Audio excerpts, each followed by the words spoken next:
సమయం ఇచ్చిన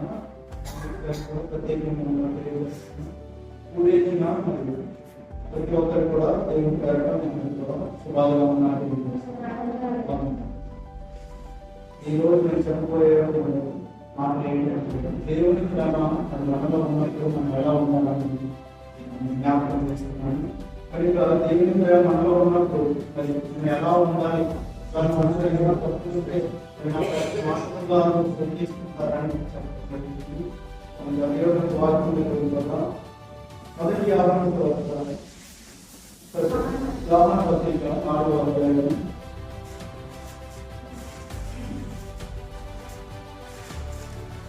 21.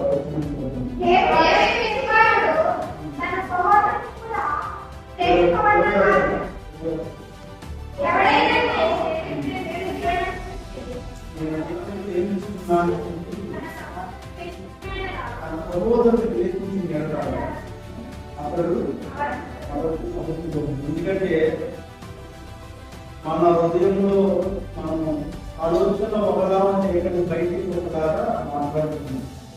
దేవుని యొక్క వాక్యం ఏం చెప్తుందంటే లోపల ఒకలాగా బయట ఒకలాగా మాట్లాడకూడదని దేవుని వాక్యం చెప్తుంది. మన క్రైస్తవులు కనుక మనం ఎలా ఉండాలంటే నీతిగా నిజాయితీగా ఉండాలి.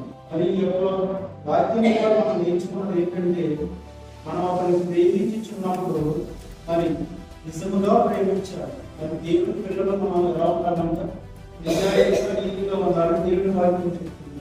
అబద్ధాలు ఆడకూడదు, ద్వేషంతో వారిని చూడకూడదు, ఇంకా మోసం చేయకూడదు, ఇంకా ఇలాంటి చాలా మాటలు మరి మనం జ్ఞాపకం చేసుకుంటాం. దేవుని స్తోత్రం. తర్వాత లేవి అంటారు 19వ అధ్యాయం 19వ వచనం. లేవి అంటారు 19వ అధ్యాయం అన్యాయం తీర్పు తీర్చకూడదు, పేదవాడిని పక్షపాతం చేయకూడదు, గొప్పవాడిని అభిమానం చేయకూడదు, న్యాయం బట్టి పొరుగు వాడికి తీర్చుకోవాలి. ఒకటి మొదటిగా ఎదుటివారిని మనం మంచిగా ప్రేమించాలి. ఆ ప్రేమించినప్పుడు ఒకసారి తీర్పు తీర్చవలసి వస్తుంది ఒక సందర్భంలో. అటువంటి టైంలో మన శత్రువులుగా వచ్చే వలన అనుకోకుండా ఆ టైంలో ఉన్నప్పుడు మనం ఏం చేస్తామో వాళ్ళ మీద నేరాలు కలుపుతూ ఉంటాం, న్యాయంగా మనం చూస్తూ ఉంటాం. దేవుడి వాక్యం ఏం చెప్తుందంటే పేదవాడిని పక్షపాతం చూపకూడదు, తర్వాత గొప్పవాడిని అభిమానం చూపకూడదు. రాజకీయ నేతలు ఉంటారు, వాళ్ళు కూడా చాలా మంది తప్పులు చేస్తూ ఉంటారు. కానీ ఆ తప్పులన్నీ మనం సరి చేసుకుని బాగా మంచి పనులు చేశారని కొంతమంది తీర్పు తీరుస్తూ ఉంటాము. కానీ ఇక్కడ వాక్యం ఏం చెప్తుందంటే వాక్యం అందరినీ న్యాయంగా తీర్పు తీర్చాలని దేవుడి వాక్యం చెప్తుంది. దేవుడికి స్తోత్రం. తీర్పు తీర్చాలని వస్తే ఒకవేళ ఎలా తీర్చాలి, ఎలా తీర్చుకుందని కూడా దేవుడి వాక్యంలో మనకి కనబడుతుంది. గొప్పవాడిని అభిమానం చూపకూడదు.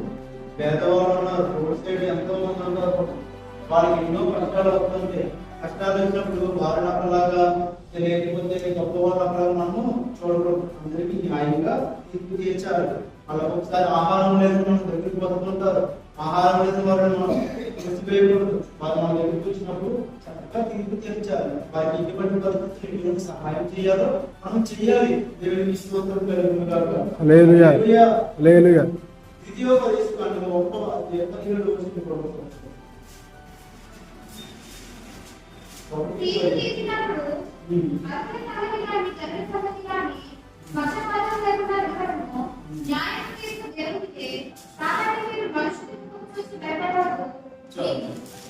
ఇక్కడ అల్పులని కానీ గనులని కానీ తీర్పు తీర్చకూడదు. తీర్పు తీర్చే టైంలో ఒకసారి వినాలి, అప్పుడు ఏం జరుగుతుంది, ఆ యొక్క వాతావరణం ఏంటి అన్నది మనం పరిశీలన చేయాలి.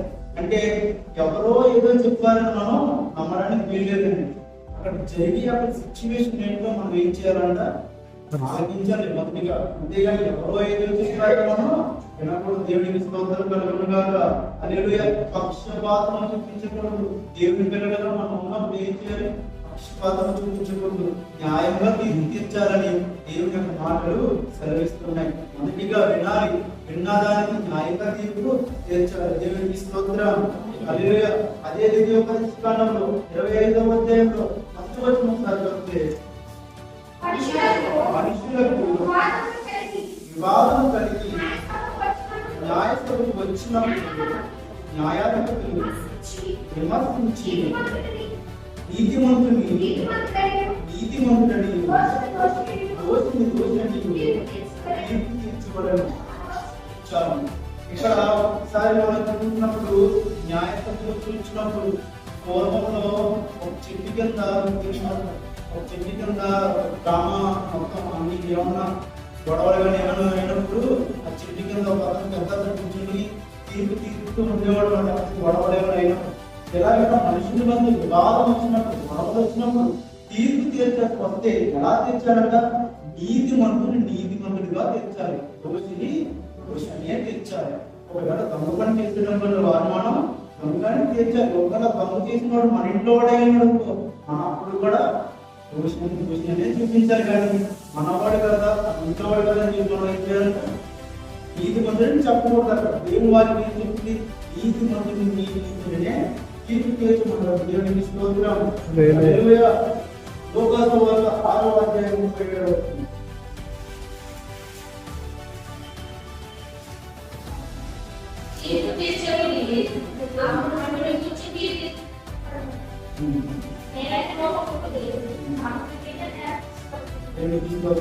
తీర్పు తీర్చుకోవడం మన ఎవరికి కూడా, మనము తీర్పు తీర్చేవారు కాదు మనం. ఎందుకంటే ఉన్న తీర్పు తీర్చడానికి అందరు తీర్పులు ఒకరు తీర్చుతారు. ఆ రోజు రాబోతుంది.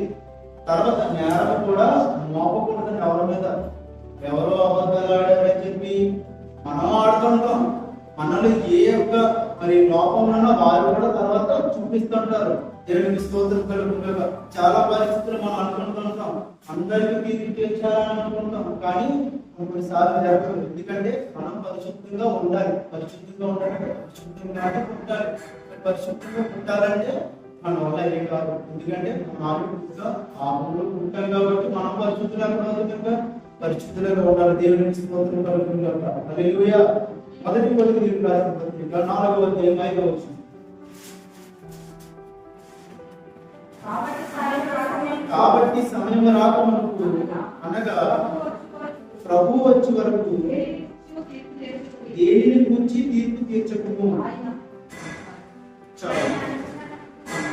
ఇక్కడ సమయం రాకముందు దేనిని గురించి తీర్పు తీర్చొద్దని దేవుడి వాక్యం సెలవు. ఎందుకు తీర్చుకుంటుందంటే దేవుడి వాక్యము హృదయం ఎలా ఉండాలంట? పరిశుద్ధంగా ఉండాలంట. మత్తయి 5వ అధ్యాయం 8వ వచనం అంటాడు కదా, హృదయం శుద్ధి ఈ హృదయం శుద్ధిగా లేనప్పుడు దేవుడు నిన్నెక్కడ చూస్తాడు? తీర్చే తీర్పులు మరి చెల్లుతాయంటే చెల్లబడ్డాయి. ఎందుకంటే తీర్పు అందరికీ ఆయనే తీర్చు దేవుడు. దేవుడికి స్తోత్రం కలుగునుగాక. హల్లెలూయా. యెషయా గ్రంథం 5వ అధ్యాయం 16వ వచనంలోకి వస్తే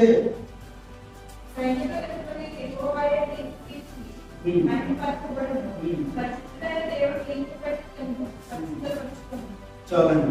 చాలా మంది ఎదుటి వారిని తీర్పు తీర్చాలని అనుకుంటారు, కానీ ఎదుటి వారి కంటిలో ఉన్న కడుపుని తీయాలనుకుంటారు, కానీ మన కంటిలో ఉన్న దూలమును తీసుకోవడానికి ప్రయత్నించారు.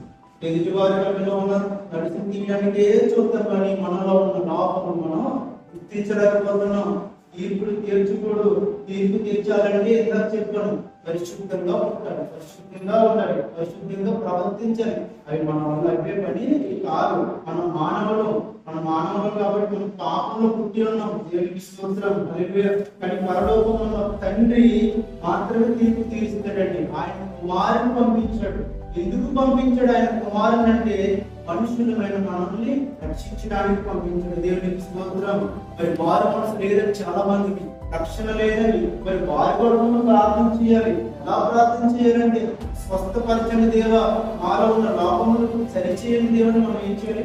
వారి కొరకు ప్రార్థన చేయని వారిగా మనం ఉన్నాడు. అసలు యేసు ప్రభువు ఈ లోకానికి ఎందుకు వచ్చారని మనం చూస్తే ఆయన పేదలను కనికరించడానికి, మారు మనసు లేని వారికి, ఇంకా ఆపదలో చిక్కుకొని ఉన్న వారికి మరి వేటగాడి గురిలో నుంచి ఆయన మనం రక్షించడానికి విధించడానికి ఆయన ఈ లోకానికి వచ్చి ఉన్నాడు. దేవునికి స్తోత్రం కలుగునుగాక. ఒక దేవుడు ఎలా చెప్తాడు, ఒక మనుషులు మనం చూస్తే మరి మహాత్మా గాంధీ గారు అనుకుంటారు, ఆయన దేశాన్ని మరి స్వతంత్రంగా మనకు తెచ్చుకున్నారు. తెచ్చినప్పుడు ఆయన ఎంతో మంది అభినామను అభినందించారు. ఎందుకంటే బ్రిటిష్ యొక్క రాజ్య పరిపాలన మరి వారు గాంధీ గారు అక్కడి నుంచి స్వతంత్రాన్ని తెచ్చారు. లేకపోతే వాళ్ళకంటే మనం ఇంకా పనిచేసే వారిగా ఉన్నాం. వినుకుంటుంది ఏంటంటే బానిసత్వ సంఖ్యల నుంచి బ్రిటిష్ రాజ్యం మరి ఇంకా ఉందంటే వారికి ఇంకా మనం బానిసలతో పనిచేస్తూ ఉంటాం. మరి అటువంటి పరిస్థితుల నుంచి ఒక మనిషినే మనం రక్షించినప్పుడు మరి దేవాది దేవుడు మనల్ని ఆయన సింహాసనం విడిచిపెట్టి లోకానికి వచ్చిందంటే మన అంటే ఎంత ప్రేమ జ్ఞానం ఉంది. అదేవిధంగా డాక్టర్ బిఆర్ అంబేద్కర్ గారు ఆయన ఏం చేస్తారు మనుషుల కోసం అంటే రాజ్యాంగాన్ని అందించారు. మనుషులను ప్రేమించి ఈ దేశాన్ని ప్రేమించి మరి ఈ దేశాన్ని మనుషులు ప్రేమించారు. కానీ దేవుడు అయితే మొత్తం ప్రపంచాన్ని ప్రేమించింది. దేవుడిని స్తోత్రం. అందుకే దేవుడు లోకముతో ఆయన అందరికీ ప్రభు. దేవుడిని స్తోత్రం. హల్లెలూయా.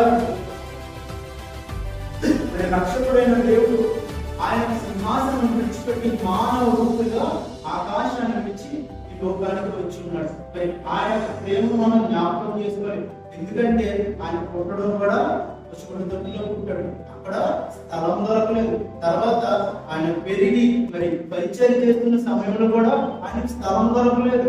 ఇంకా ఆయన చనిపోయిన తర్వాత సమాధి చేయడానికి కూడా స్థలం దొరకలేదు. ఎందుకంటే స్థలం ఇవ్వలేకపోయారు మనుషుల ప్రేమ అలా ఉంది. కానీ దేవుని ప్రేమ ఎలా ఉంది?